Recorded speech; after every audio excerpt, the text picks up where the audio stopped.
This nibble originally aired on RSBANDB Update, episode 777, playing RuneScape on iOS. Enjoy. But yeah, anything else you want to mention about the iOS beta? I think I've gone through all of my major bullet points with this. Yeah, I mean, I'm just going to say that there wasn't anything that going into it I thought I would be able to do that I couldn't. And there was actually more that I could I didn't expect to. Yeah. So overall, I mean, that's a huge plus. Yeah, I don't know. I mean, if this is where we're starting, I mean, I'm very optimistic for where it ends up. Yeah, and like I said, you definitely want to ensure that whenever you're going to go full commercial on this, especially on the iOS side, it works and it feels like an iOS app in terms of, having a genuine level of polish to it. And I think summing it up, number one, it comes down to making sure that the font rendering is consistent. There's consistent paradigms for all the user interfaces that are at play.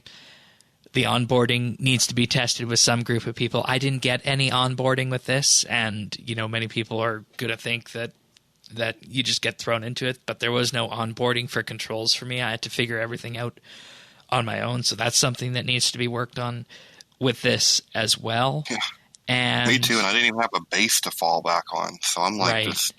I'm looking like I'm trying to do the force on my phone. Yeah, and then when it comes to UIs, the biggest thing for me are the fact that those close buttons are so close to one another. And, you can see it on pretty much anything that has a modal UI. So the MakeX interface is a good one on that. So hopefully that works in terms of just giving everybody a bit of a brief rundown on what to expect for this.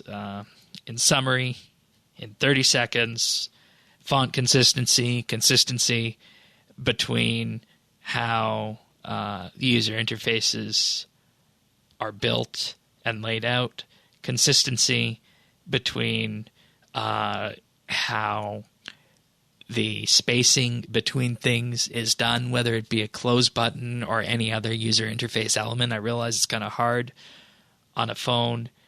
And finally, onboarding, making sure that people are able to learn how to use the user interface without needing to stumble around like I did.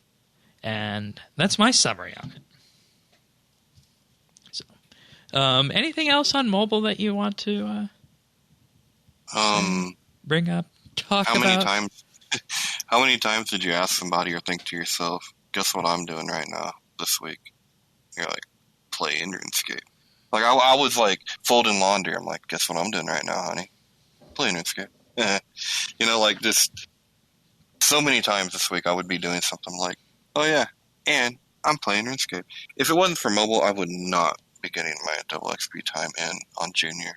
Oh yeah, I got another couple hours more than I would have normally doing archaeology. So like you lay in bed before you go to sleep, and I'm like doing Slayer. That's not actually recommended because it ruins the quality of sleep you have, but we'll allow it this week. Really? Yeah. Okay. Yeah. I didn't know. Yeah.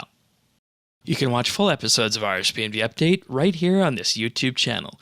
You can also listen to audio versions of RSBANDB Update at update.rsbnb.com, and feel free to subscribe to our show and any number of podcast listeners out there at update.rsbnb.com/subscribe.